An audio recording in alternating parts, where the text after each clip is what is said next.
ஒரு விமானத்தில் 81 பயணிகள் ஏறுறாங்க. ஆனால் ஃப்ளைட் டேக் ஆஃப் ஆனதுக்கப்புறம் எண்ணி பார்க்கும்போது அங்கே 82 பேர் இருக்காங்க. அந்த ஒருத்தர் யாரு?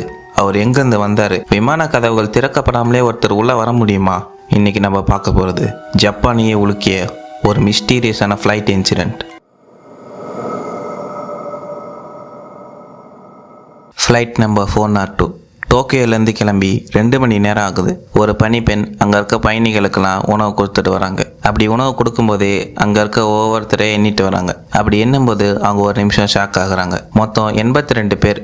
ஆனால் அவங்க கையில் இருக்க லிஸ்ட்டை பார்க்கும்போது அதில் வெறும் 81 பேருடைய பேர் தான் இருக்குது. அவங்க மறுபடியும் எண்ணி பார்க்குறாங்க.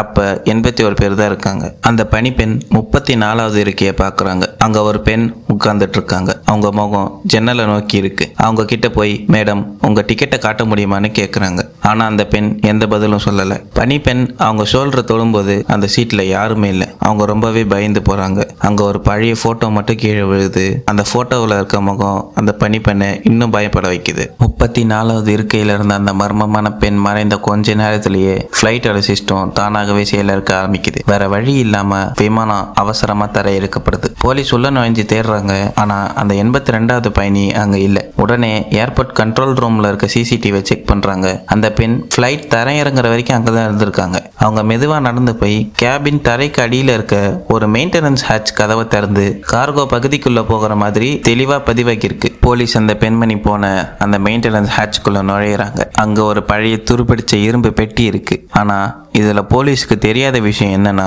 இந்த ஃப்ளைட் கடந்த 10 வருஷமா எந்த பயணத்துக்கும் பயன்படுத்தப்படல. ஒரு பழைய ஹேங்கர்ல ஓரமா நிறுத்தப்பட்டு இருந்துச்சு. இப்படி இருக்கும்போது இந்த ஃப்ளைட்டை இப்பதான் ரீபெயிண்ட் பண்ணி மறுபடியும் வெளியே கொண்டு வந்திருக்காங்க. அப்படி இருக்கும்போது இந்த 10 வருஷத்துல அந்த பெட்டியை யாருமே பார்க்கல. இந்த விஷயம் போலீஸ்க்கு தெரியாது. அந்த பெட்டியை போலீஸ் திறந்து பார்க்கறாங்க. திறந்து பார்த்து எல்லாருமே ஷாக் ஆகுறாங்க. ஒரு எலும்பு கூடு, அது கூடவே ஒரு ரத்தம் படிஞ்ச ஐடி கார்டு. அந்த ஐடி கார்டு யாரோடையதுன்னா, கொஞ்ச நேரத்துக்கு முன்னாடி அதே ஃப்ளைட்ல பயணம் பண்ண அந்த லிஸ்ட் இல்லாத அந்த 82வது நபர். அதோட அந்த ஐடி கார்டுல இருந்த ரத்தம் யாரோடையதுன்னா, இப்ப அந்த ஃபிளைட்டை ஓட்டின அந்த பைலட்டோடையது. 10 வருஷத்துக்கு முன்னாடி இதே ஃபிளைட் மூலமா அந்த பைலட் பல கோடி மதிப்புள்ள வைரங்களை கடத்திட்டு வந்திருக்காரு. அந்த பெண் அதை தற்செயலா கண்டுபிடிச்சதுனால அவரோட ரகசியம் வெளியே வரக்கூடாதுன்னு அந்த பெண்ணை மெயின்டெனன்ஸ் ஹேட்சுக்கு கூட்டிட்டு போயிட்டு கொடூரமா கொலை பண்ணியிருக்காரு. கொலை பண்ணி இதுக்கப்புறம் இந்த ஃபிளைட்டை யாருமே செக் பண்ண மாட்டாங்க, இது இனிமே பறக்காதுன்னு நினைச்சு அங்க இருக்க ஒரு இரும்பு பெட்டியில அடைச்சி வச்சிருக்காரு. அப்ப நடந்த போராட்டத்துல தான் அந்த ஐடி கார்டில் அந்த பைலட்டோட ரத்தம் பட்டிருக்கு. ஆனால் 10 வருஷத்துக்கு அப்புறமா அதே ஃப்ளைட்டில் அவர் பைலட்டாக வந்தப்ப அந்த பெண் அவைய வந்து இந்த உலகத்துக்கு உண்மையை காட்டிட்டாங்க. பைலட் இப்போ பிடிபட்டாரு. ஆனால் அந்த 82வது பயணி இன்னும் அந்த 34வது சீட்டில் தான் இருக்காங்க. அடுத்த முறை நீங்கள் ஃப்ளைட்டில் ஏறும்போது உங்கள் ஜன்னல் ஓரத்தில் ஒரு நிழல் தெரிஞ்சா ஜாக்கிரதையா இருங்க. ஏன்னா அவங்க இன்னும் இறங்கலை. இது கோல்டு மிஸ்ட்ரி அஃபிஷியல். மறக்காமல் சப்ஸ்கிரைப் பண்ணுங்க. Stay alert.